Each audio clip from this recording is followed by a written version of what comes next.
Diddy's been running the rap game since the 90s, but now he's facing life in prison and could take some huge stars down with him. And today we're breaking down the entire crazy story. Diddy's allegedly been assaulting, robbing, and shooting people for decades. But before we get into that, we gotta look at what really sparked his downfall and got the feds involved with the situation. In November 2023, Diddy's ex Cassie filed a lawsuit against him and said that she was trafficked and beaten by Diddy for years. Cassie met Diddy when she was 19 and he was 37, and Diddy allegedly started abusing her from the jump. Cassie tried to leave him a few different times, but Diddy had a lot of clout in the industry and allegedly threatened to end Cassie's career if she left him. A day after the lawsuit was filed, Diddy and Cassie settled it out of court, and nobody knew if Diddy actually did anything to her. But then CNN posted a video of Diddy attacking Cassie in a hotel back in 2016. Cassie said they were in the hotel together and Diddy put hands on her. She got a black eye and tried to leave after Diddy fell asleep, but then the situation got way worse. While Cassie was walking down the hallway to leave the hotel, Diddy came out of the room in a towel and chased her down. Diddy grabbed Cassie and threw her to the ground and started kicking and punching her. According to Cassie's lawsuit, Diddy tried to pay someone at the hotel $50K to get the footage so nobody else would see it, but somehow CNN got it before Diddy could get rid of the evidence. After the video came out, Diddy posted an apology video and said he had hit rock bottom and was disgusted with himself. I was fucked up. I hit rock bottom, but I made no excuses. My behavior on that video is inexcusable. I take full responsibility for my actions in that video. I'm disgusted. The Los Angeles District Attorney said they couldn't charge Diddy for putting hands on Cassie because it happened in 2016 and the statute of limitations was already up. Diddy said that he went to therapy and rehab and was trying to be a better person, but the situation was just getting started. A week after Cassie opened a lawsuit against Diddy, another woman named Joy Dickerson Neal sued him too. According to Dickerson Neal, she met Diddy back in '91 while she was a student and went out to dinner with him. That's when Diddy allegedly spiked her drink and took her back to his place. Dickerson Neal said she couldn't do anything because of the drugs, and Diddy allegedly assaulted her and filmed the whole thing to show off. Right after Dickerson Neal accused Diddy, a woman named Lisa Gardner filed a lawsuit against him and said that Diddy sexually assaulted her when she was 16 years old. Gardner also met Diddy and a singer named Aaron Hall in the early 90s at a party in Manhattan. After the party, Diddy and Aaron Hall brought her back to Hall's apartment and allegedly assaulted her. Then in December 2023, a woman whose name wasn't released came forward and said that she had been gang raped and sex trafficked by Diddy and Harve Pierre. Harve Pierre used to be the president of Diddy's label Bad Boy Records, and rumors say that he helped Diddy cover up all kinds of shady stuff. It's not just women who spoke up about Diddy though. In 2024, a dude named Lil Rod opened up a lawsuit against Diddy and said he was involved with serious illegal activity. Lil Rod helped Diddy produce his record, The Love album, Off the Grid, and he also lived and traveled with Diddy for over a year. Lil Rod said Diddy tried to sexually assault him, made him have sex with prostitutes, and he even watched Diddy allegedly giving people spiked drinks at parties. Diddy also wanted Lil Rod and another dude named Brendan Paul to carry drugs and guns for him while they traveled together. The case was already looking crazy, but Lil Rod claims that Diddy's even more dangerous than people thought. Back in 2022, Lil Rod was at a studio in LA with Diddy, Diddy's son Justin, and Justin's homie G. According to Lil Rod, Diddy, Justin, and G were all in the bathroom at the studio, and Lil Rod could hear an argument going down inside. Then shots started going off, and when Diddy and Justin left the bathroom, Lil Rod saw G laying on the floor with a gunshot wound. According to police reports, G told him that he was on the street when two dudes walked up and tried to rob him. Then the situation went left, and they ended up shooting him. Nobody knows what really went down yet, and the cops in LA haven't said if they're investigating Diddy and his son Justin for the shooting yet. It's not clear if Diddy and Justin really pulled the trigger on G or not, but after Lil Rod's lawsuit came out, everyone knew that the situation was getting worse for Diddy. And a month after that, the news broke that the feds raided Diddy's houses in LA and Miami. While the cops were searching the houses, they stopped Diddy at the airport in Miami and took his cell phones too. Brendan Paul was with Diddy at the airport when the cops showed up. Diddy didn't get arrested that day, but the cops booked Brendan Paul for possession of cocaine and marijuana edibles. A month after the feds raided Diddy's crib, his son Christian got hit with a sexual assault lawsuit too. A woman named Grace Omarse claims that Christian drugged and sexually assaulted her while she was working on Diddy's yacht. Then CNN posted a video of Diddy putting hands on Cassie at the hotel back in 2016. And by that point, it was clear that Diddy had serious heat on him and wasn't going to be able to just walk away from it all. In September 2024, a singer named Dawn Richard also sued Diddy for assault, kidnapping, and sending death threats. Dawn Richard was in a group Diddy put together called Danity Kane. According to Dawn Richard, Diddy put hands on her because she tried to protect Cassie from him. Then Diddy allegedly told Dawn that he could end people. Then just a couple weeks later, the feds officially booked Diddy and hit him with a RICO case. The prosecutor said that Diddy abused, threatened, and coerced victims to fulfill his sexual desires, protect his reputation, and conceal his conduct since at least 2008. The indictment claims Diddy uses connections in the industry to get away with sex trafficking, forced labor, kidnapping, arson, bribery, and obstruction of justice. But the thing that really went viral was the cops talking about Diddy's freak-offs. According to the feds, Diddy threw wild parties and would fly in male prostitutes to have sex with the women he was drugging and abusing. Diddy's crew would rent hotel rooms and bring drugs, alcohol, and lube. Then Diddy would make everyone have sex for days at a time. Then when it was over, his team would give the women and prostitutes liquid IVs to help them recover from the freak-off.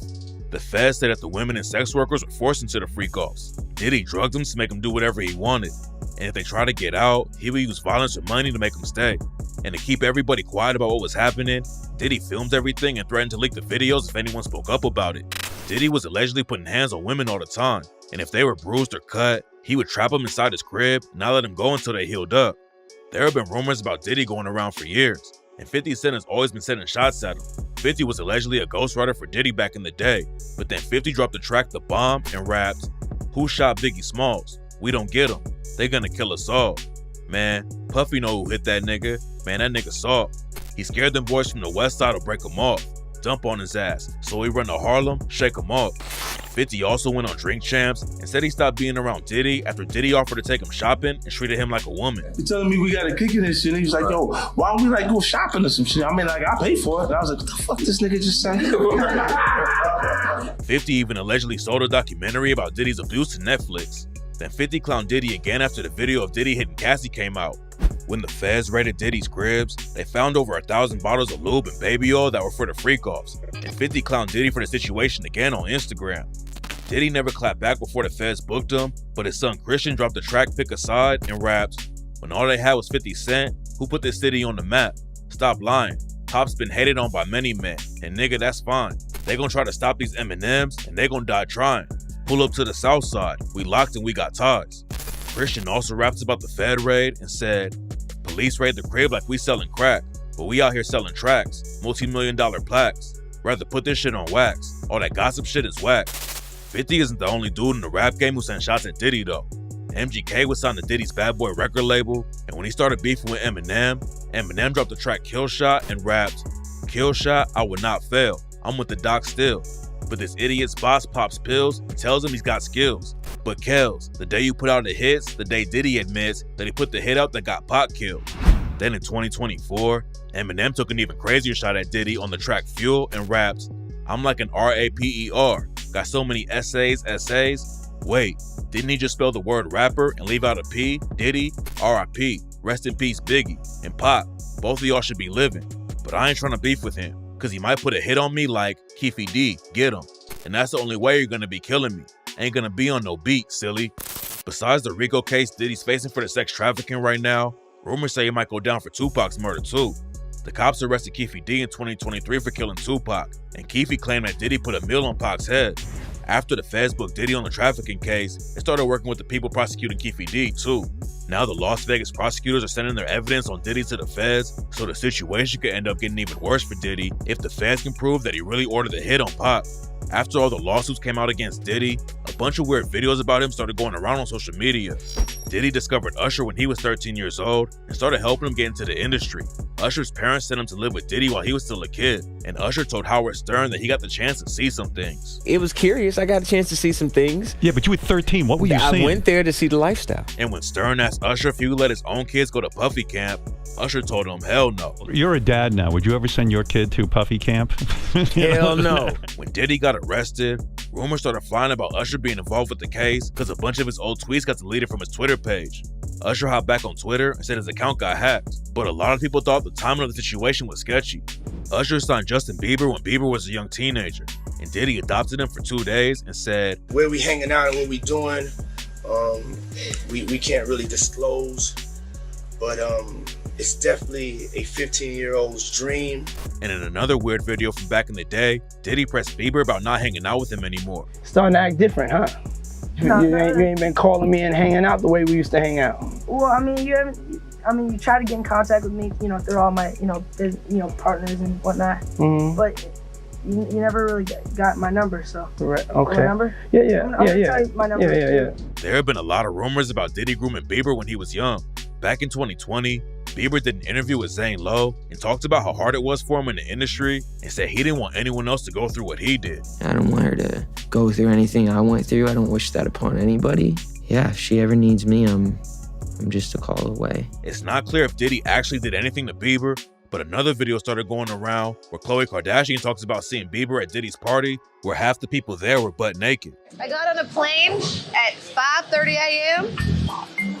on this party. I think half the people there were butt naked. Diddy getting hit with a Fed case shook up the whole industry. A lot of people in the rap game are trying to keep their distance from it, but Lil Boosie hopped on Twitter and said that Diddy's basically in jail for doing what every other famous entertainer has done. Diddy's old homie Sean didn't feel the same way about it though. Back in the 90s, Sean was rocking with Diddy and Bad Boy Records. One night, Sean went to a club with Diddy and his girlfriend Jennifer Lopez, and Lopez allegedly snuck a gun into the place for Diddy. Nobody knows what really went down, but at some point a fight broke out and someone started letting off shots. Sean went down while Diddy skated on the case, but witnesses say that Diddy was the one who really pulled the trigger.